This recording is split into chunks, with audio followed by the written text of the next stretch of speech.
How y'all doing? Hope y'all doing well. Anyway, I'm gonna be making some sweet potato cookies today. This is gonna be my first time making them like this. So with that information being said, this is gonna be less of a tutorial and more of a walkthrough on my thought processes, because frankly, I barely have an idea what I'm doing. Like, I know what I'm doing, but I don't know how this is gonna turn out. So yeah, but anyway, with all that information being said, let's get started, shall we? And before y'all say anything, no, I've not organized my mess right here yet, okay? You need space and shelves to organize, and I ain't got that yet. So if you say anything about me, you're racist and you're anti-black. Hey, this is Editing Me. So I just wanted to give like a quick headphone warning, because there are some sirens that are like hella loud, and then like the first 10 seconds of this video, I live like right next to a fire station. So you know, sirens be going off and I can't control it. Okay, so once again, we are in a situation to where we have to decide on whether or not you want to look at my face or look at what I'm doing. And frankly, what I'm doing is more important. So anyway, first thing you want to do, clean your potato. Clean it. Please, for the love of God, clean it. Don't be dirty.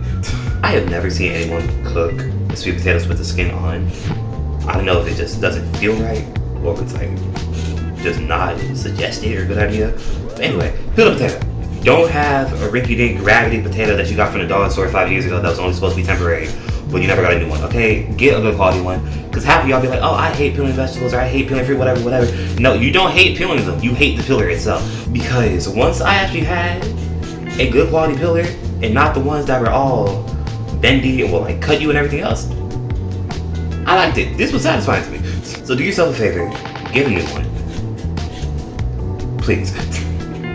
It will make your life so much easier.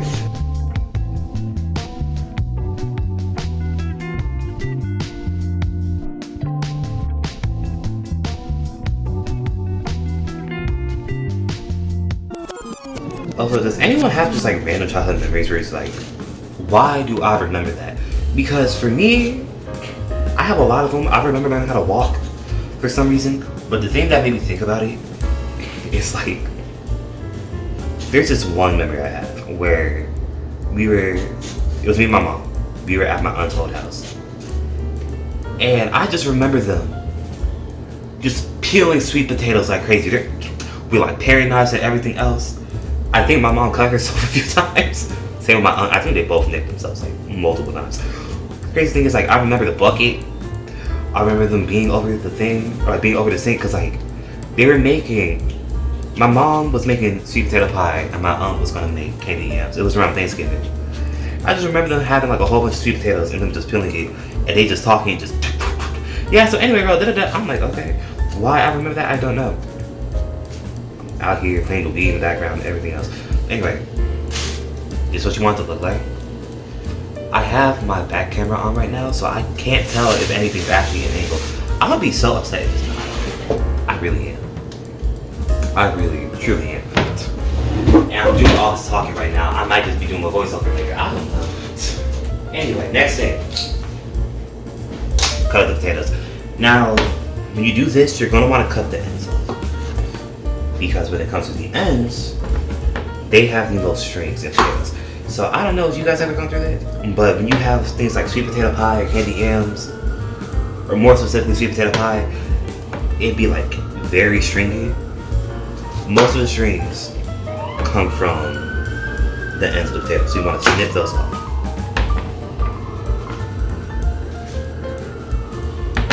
Now, you're gonna want to just cut them. You can cut them whichever way you like. It really doesn't matter. Because what you're going to do after this, you're going to boil them. So you can do it in disc, like I do. You can do it in quarters. You can just dice it till they're small. Whichever way works best for you. You just want to make sure that you're able to fit them in a pot and that they're able to get fork tender. And I need to sharpen this knife, my God.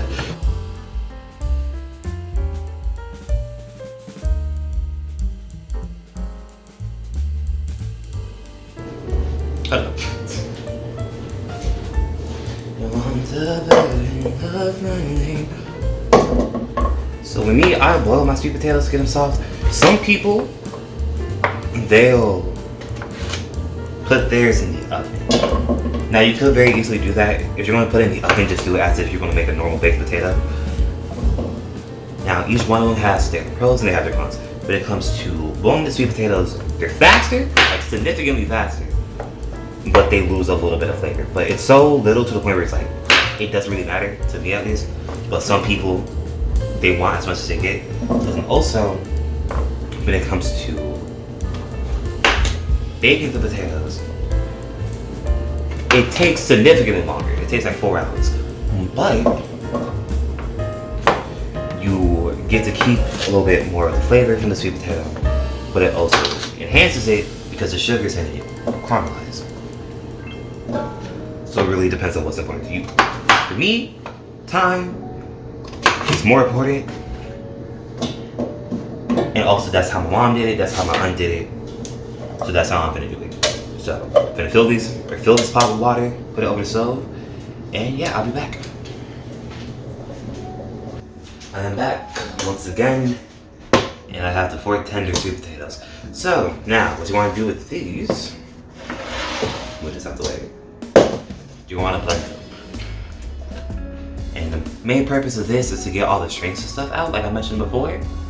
Because you probably don't have to do this if you don't mind the strings, but you know I kind of do. So that's what I'm gonna do.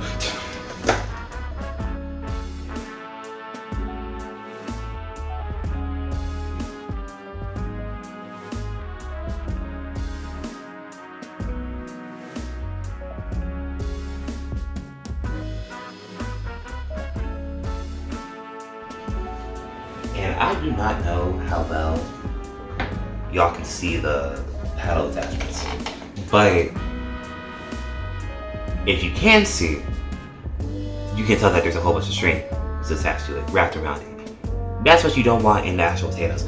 So when you beat them, the strings wrap themselves around the beaters, and it gets it out. You want to do this at least like 3 times, and each time you do it, you want to rinse off the beaters to get the strings off. That would be easier to get any that are still left in the actual potato itself.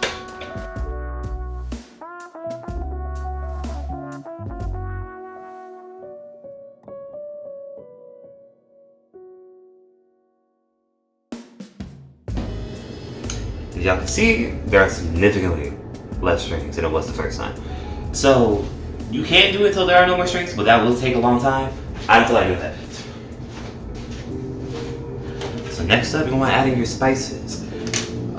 This recipe is very much based on my family's, so you do what you want, basically, is what I'm trying to say, and however your family does. So for me, we use cinnamon, nutmeg, some cloves, and some allspice. I know some people use ginger in their stuff. I personally don't.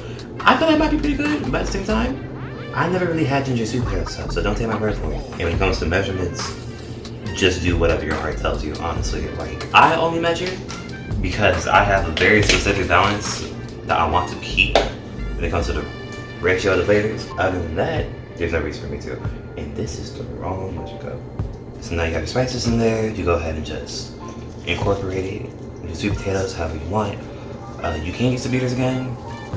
I don't want to risk the cinnamon and stuff flying all over the place, so we just gonna float it in. But yeah, so that's the first step. That's the first part done, rather. And now we move on to the actual cookies. Hey, so we're switching to voiceovers because you can barely hear me in the footage. But anyway, getting started on the actual cookies. What you're going to want to do first is add in your butter. And when making these cookies, it is absolutely essential that that butter is brown. Now you might be asking yourself, why does the butter have to be brown? And the answer is that it reduces gluten development. And with that, you might be asking another question, why is gluten development important? And the answer is, gluten in cookies is one of the main things that make them spread. You see, gluten is formed when you work water and wheat flour together. And butter, although it's a fat, only 80% of it is actually made up of that fat. The other 20% is water. So browning the butter cooks out the water content within it, with the added benefit of adding a nice toasty flavor to the cookies. Which, when it comes to the sweet potatoes, it will not only help complement them, but it also makes it to where the moisture in the sweet potatoes don't turn your cookies into crackers. Sweet potatoes already naturally have a pretty decent amount of water content within them. And considering the fact that I boiled my sweet potatoes instead of roast them, a little bit more water was added. So like I said, unless you want your sweet potato cookies to turn to sweet potato crackers, brown the butter. Next, you're going to want to add in your sweet potato puree. And I would say have it be a 1-to-1 ratio to your butter. Not only will this add the sweet potato pie flavor, it will also add in richness and moisture. Because what you don't want is a dry, bland, unflavored cookie. So this part is crucial. We don't make ashy tasting cookies up in this house. So once the puree is added, you go ahead and throw in your sugars. Me personally, I'm using white sugar and dark brown sugar. And as one of my favorite cooking YouTubers would say, with this, you got yourself a biracial cookie. Now with everything in the bowl, you want to go ahead and start creaming those together. Now because of the sweet potatoes, they're not going to come together the same way butter and sugar would. So just mix it until they're well combined. And before anyone asks, yes, you can do this by hand. It's just going to be a little bit more work later on. Obviously, scrape down the sides of the bowl. That part is very important. You want to make sure that everything's evenly incorporated, or you don't have any weird streaks of unincorporated butter, puree, or sugar, whatever. So, next up are eggs. These are the binding agent and the thing that helps keep everything together. You want to add these in one at a time, at most 2 at a time, because you want to give them a chance to incorporate evenly within the mixture. And if you do it all at once, not only will it be a lot harder for the eggs to fully incorporate into the mix, and it will take a lot more effort as well. And the more you stir or mix, the more likely it's going to be that your cookies turn out tough. And you want a very soft and tender cookie. I do at least. If you want it tough as all can be, that's your prerogative, but that's not me.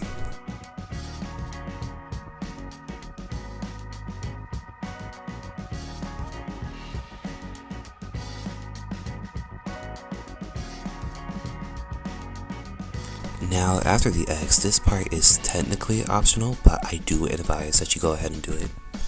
I'm adding lemon juice to kind of help brighten things up, and I'm adding in some vanilla extract simply just because it makes it taste better.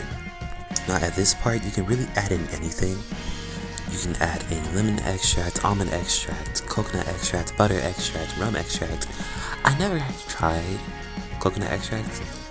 I've never even heard of anyone putting coconut extract, but if you want to do that, you can. You can do rum extract, and on that note, you can also add in rum or bourbon or any type of alcohol that you like. Just make sure you don't get drunk off of it. I mean, if you're doing this, you're probably older than me, so I really can't tell you what to do, but anyway, you get the gist. Just make sure you don't add in too much because you don't want to throw off the texture. You can add in some rum extract, which, side tangent, I really don't get the concept of rum extract. I really don't. Because, like, if extract is made by soaking things in rum, then what the heck is rum extract made out of? Anyway, you can add straight up rum or like bourbon or something to this if you want it. Just make sure it's not too much where you get drunk. Moving forward from that, you're going to want to start adding in your dry ingredients, which include flour for stability, salt for a flavor enhancer, baking soda as a leavening agent, and cornstarch, not only for softness, but also, once again, gluten development is very important, or the reducing of gluten development, rather. Now, I do not know the exact science behind it, but I do know that cornstarch kind of messes with flour's gluten development in some way. So in cookies like this, where you don't want them to spread because of moisture, then it is really important that you go ahead and add it in. Give the dry ingredients a quick mix and then go ahead and start adding them into your wet mixture. Now, the beauty that cookies have to cakes is that with cakes, you have to add in the dry ingredients little by little to make sure you don't overmix it and that the flour doesn't go flying everywhere. With cookies, you can just go ahead and dump everything in there, which is exactly what I did. Dump everything into the mixer bowl, turned it on, and just kept it pushing. And earlier when I said that you can make these cookies by hand without a mixer, it would just be harder later on, this is the part I was talking about. No matter what recipe you use or how you make these, the dough is going to be very thick, and it's more likely than not going to make a pretty decent amount of cookies. Like when I made these, I'm pretty sure they made like 36. So yeah, like I said, you can do this without a mixer, but I do advise that you get one for your benefit.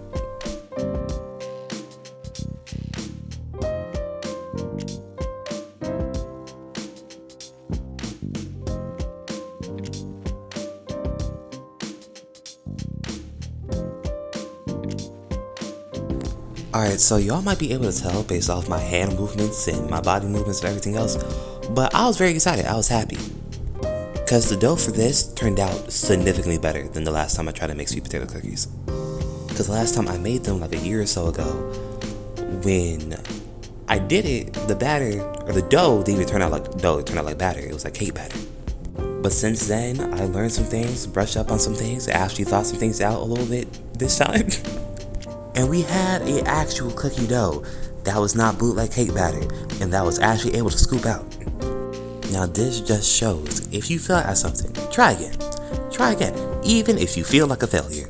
Even while you're doing it, just try again. Trust me, it will work out in your benefit sooner or later.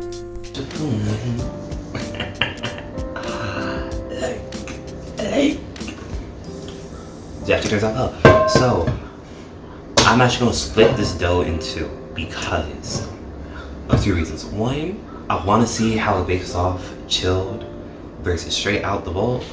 But also two, my mom was the one who originally gave me the idea for like sweet potato pecan cookies. Or for the idea to do this because she wanted sweet potato pecan cookies. And so with that information being said, I was like, okay, cool. I went ahead, took the opportunity to try and make sweet potato cookies again. Just like normal sweet potato, no extra added stuff. But also works out because for some reason I think my New Orleans side started to kick in. Again, I have barely met or interacted with that side of the family. But I'm not just adding pecans, I'm also adding praline. I made this Friday. I buttered some pecans early this morning and I made praline Friday because I thought I was going to make it during the weekend, but I never did. But yeah, so here we are. And I'm going to let y'all know how both of the cookies turn out.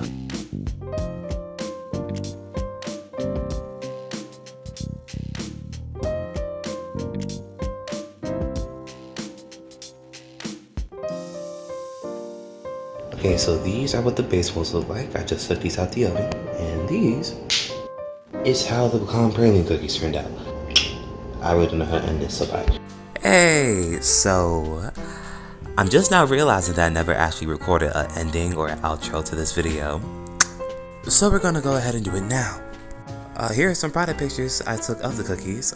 I literally made an entirely different batch solely for the purpose of taking pictures, because I wasn't able to take any that fit my standards when I first made them in the video. So if they look a little bit different, that is why. Also, here are some other product pictures so that way you guys know that I'm actually about my work. And that I'm not some immature, and that I'm him. Not spelled with a Y, that is my friend.